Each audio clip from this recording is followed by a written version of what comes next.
Let it be known there are a ton of RPGs coming this year. We put together a list of the stuff that sounds most promising to us. Hi folks, it's Falcon, and today on Game Ranks, the top 20 RPGs of 2019. Number 20 is Fire Emblem Three Houses, and let me just say I am really excited for the first Fire Emblem game on a full-blown console since 2007. Radiant Dawn was on the Wii, and we ain't seen a non-3DS mainline Fire Emblem game in a while. It's a game that looks quite pretty. Obviously, it's a Switch title as opposed to a 3DS one, and they've done some modifications to the battle system where they're supposedly going to have troops supporting the individual units you control in the battlefield. Honestly, I think very promising. Looks really cool if you've seen the trailer. There's also some footage out. We'll supposedly be seeing that on the Switch sometime in the spring. Number 19 is Persona 5R. Let's just go ahead and say this. We don't know what Persona 5R is. We do know that whatever it is happening in March. We have hopes.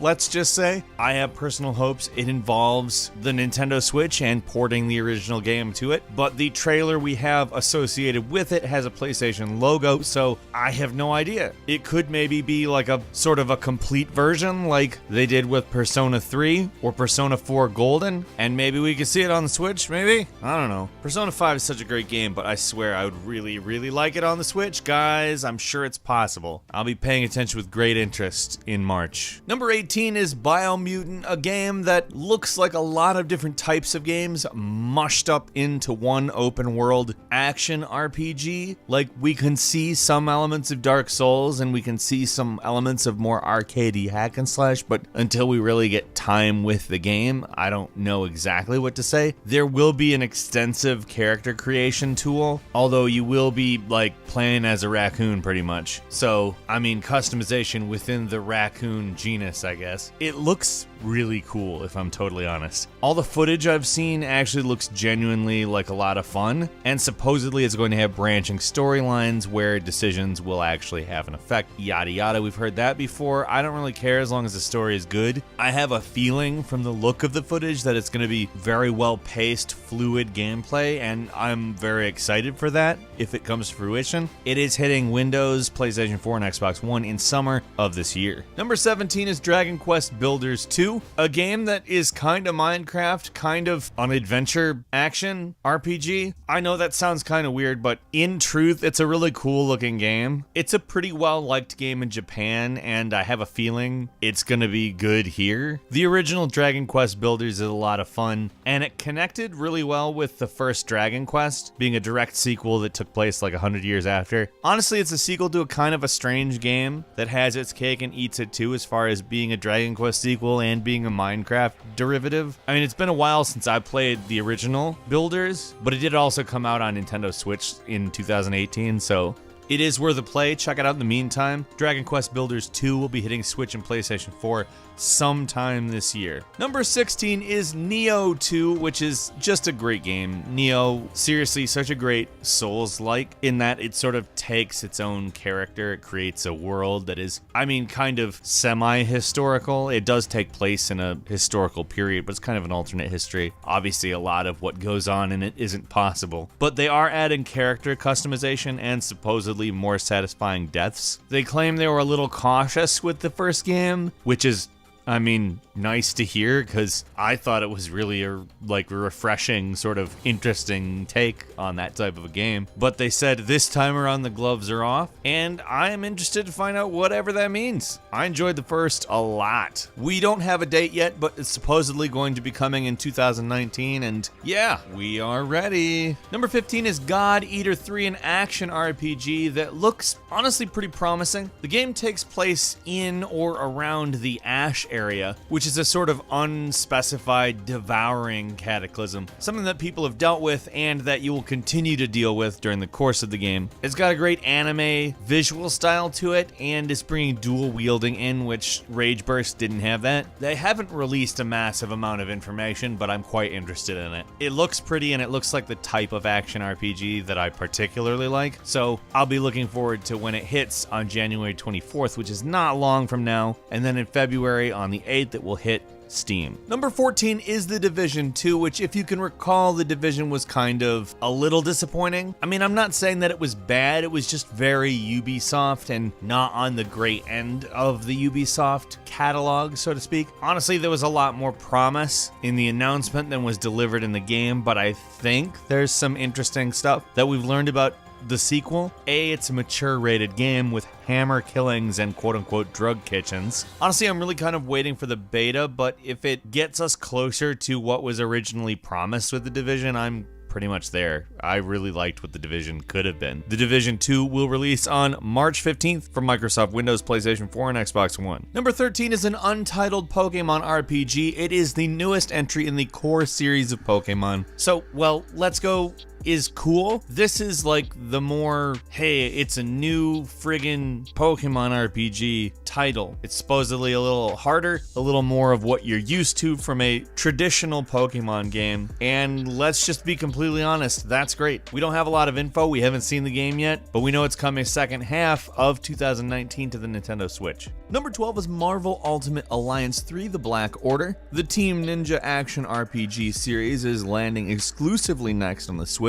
If you're not familiar, you select teams of various heroes and more or less is a dungeon crawler, but in Marvel. And it's a really good example of a dungeon crawler. We actually don't have a lot of information on this game other than it's the third in the series, and the series has been well received for good reason, I think. It's kind of an over-the-top action RPG type game, and that's great. It's perfect for that. We don't have a specific date for it, but it is coming sometime in 2019 with Team Ninja developing. I'm looking forward. Number 11 is Code Vein, an anime style, very dark, very post-apocalyptic, very anime, post-apocalyptic vampire Souls-like. Honestly, I love the look of this game. I mean, you could easily just describe it as anime Dark Souls, but there's definitely a lot more to the look than that. If it's anything like any other Souls-like, it's not just a carbon copy, because different franchises obviously end up focusing on different things. The inclusion of the vampire element is honestly what intrigues me, and I'm sure we'll find out more about that soon. We don't have a release date, but it is coming to Microsoft Windows, Xbox One, and PlayStation 4 sometime this year. Number 10 is Shenmue 3, which promises to be quite a much larger game than the two previous games. They've talked about the idea that you'll have more freedom,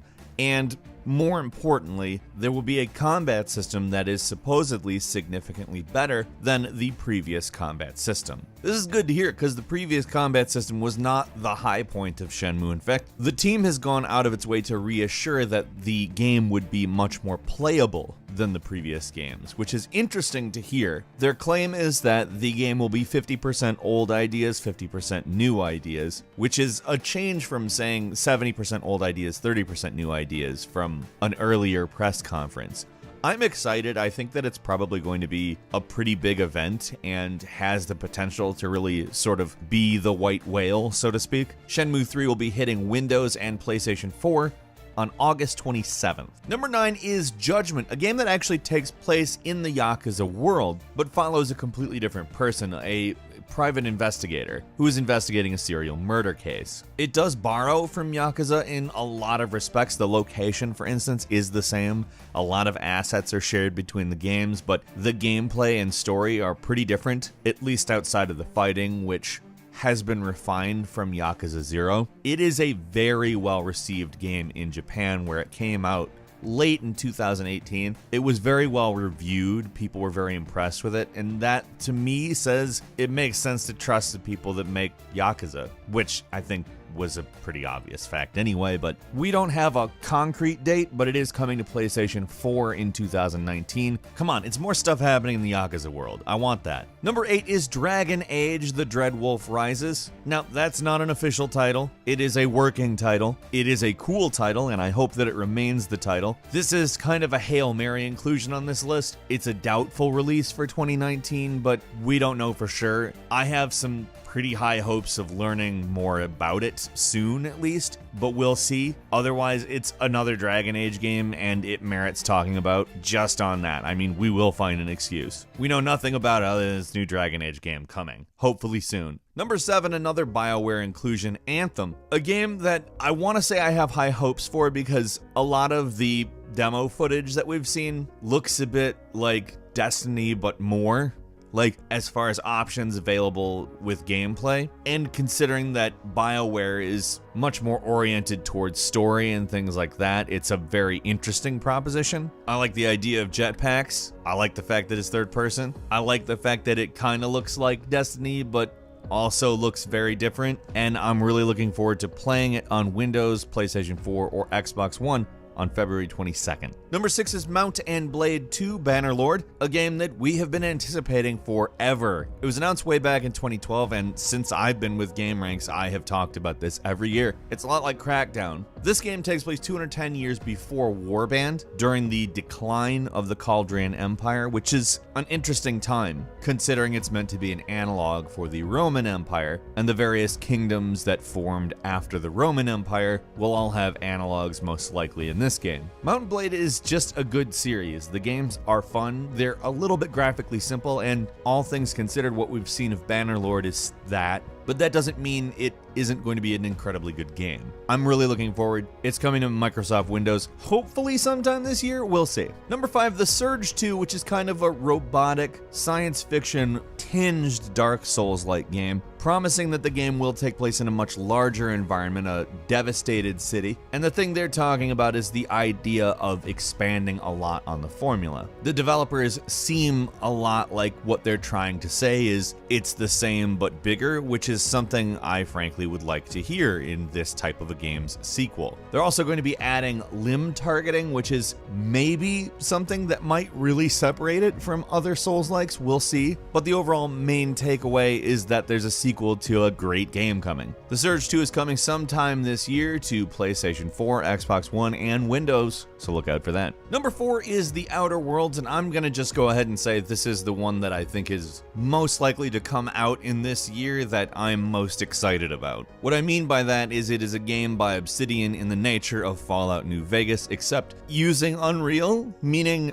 it's just gonna inherently probably be much easier for them to make good. When they made New Vegas, they had to do it on Gamebryo because that's how Bethesda works, but seeing them freed of that kind of makes me very happy. Also, just seeing everything about this game makes me happy. It looks amazing. I'm quite excited for it. It's coming to Windows, PlayStation 4, and Xbox One. I'll be there. Number 3 is Kingdom Hearts 3, essentially the premier strange combination, ultimate crossover type series. Like, people talk about the Avengers like it's the ultimate crossover series. Those people haven't played Kingdom Hearts. Kingdom Hearts is a massively complex, I don't even pretend to understand the story entirely, saga that is frankly one of the most enjoyable things that's ever happened. It's a little dark, it's a little cartoony, probably because it's a combination of Square and Disney. And given the idea that Disney now owns Marvel and Star Wars, I'm pretty sure Kingdom Hearts 3 is probably gonna be cool. I mean, there's at least a lot of cameo potential. That's not hitting long from now. That's hitting January 25th, and it'll be out on PlayStation 4 and Xbox One. That's gonna be big, so look out for it. Number 2 is Wasteland 3, the squad-based, turn-based role-playing game. It, of course, comes to us after Wasteland 2, which was a while ago, not super long, but long enough, 4 years between games. Wasteland 3 will be taking place in Colorado. Of course, after the apocalypse, it's called Wasteland. Wasteland 2 was heavily based on squads, customizing various characters, both playable and non-playable alike. And I think continuing the second's story, which took place in an alternate history where a nuclear war between the US and the Soviet Union happened, should be nothing but interesting. Wasteland 3 is hitting Linux, macOS, PlayStation 4, Windows, and Xbox One in 2019 sometime. And finally, number 1, Cyberpunk 2077. If it makes it out this year, keeping in mind they are taking their sweet time with this, and for good reason. It's a massive project that looks amazing. Like, what we've seen of this game is really, it's CD Projekt Red at their best, I guess, to put it in the best way I can. But knowing that they're a developer that's kind of like, yeah, we'll take our sweet time if we need to, and seeing what we've seen so far, the level of detail, the color palette, the fact that they aren't just drowning us in nighttime, they're giving us day and night in a cyberpunk dystopia, I like that a lot. Frankly, the action we've seen has been quite interesting so far as well. Hopefully it retains all of the detail and all of the ideas that we've already seen on display. I think it will. I think that they will not play around. They're, again, a very good developer by my standards anyhow. Hopefully we'll be seeing the game this year. Fingers crossed, not 100%, but fingers are very crossed because it would be nice. Couple of bonus games for you. Yokai Watch 3, which apparently boasts a new battle system. I'm looking forward to it. It is a 3DS game, so it's probably not going to be like a graphical powerhouse, but Yokai Watch 2 and other series entries have been enjoyable. That's hitting 3DS on February 8th. Iron Danger, which is a tactical squad RPG that puts us in a similar perspective, the kind of Infinity Engine oriented Pillars of Eternity type throwback games, but ultimately gives us an undo function, which is interesting and does all of its world building based on Finnish mythology, so it looks pretty cool. It is coming sometime this year to PlayStation 1, Xbox One, and Microsoft Windows. Finally, Town is a game coming to you from Game Freak, the creators of Pokemon. It is a working title, but it describes the game pretty well. It's a JRPG that takes place entirely in a single town that monsters begin appearing in, and there's apparently a mystery to solve about the town. It's supposedly coming this year, although we know next to nothing beyond that. We've seen a little bit of footage, we've heard a working title, and we've heard a vague plot, but it's intriguing. Game Freak is a good developer and they don't make a lot of outside Pokemon content, so I'm excited it's hitting Switch sometime this year. What 2019 RPGs are you looking forward to most? Leave us a comment, let us know what you think. If you enjoyed this video, please click like. If you're not subscribed, now's a great time to do so. We upload brand new videos every day of the week, so click the subscribe button and do not forget to hit the notification bell. As always, we thank you very much for watching this video. I'm Falcon. You can follow me on Twitter at Falcon the Hero, and we'll see you next time right here on GameRanks.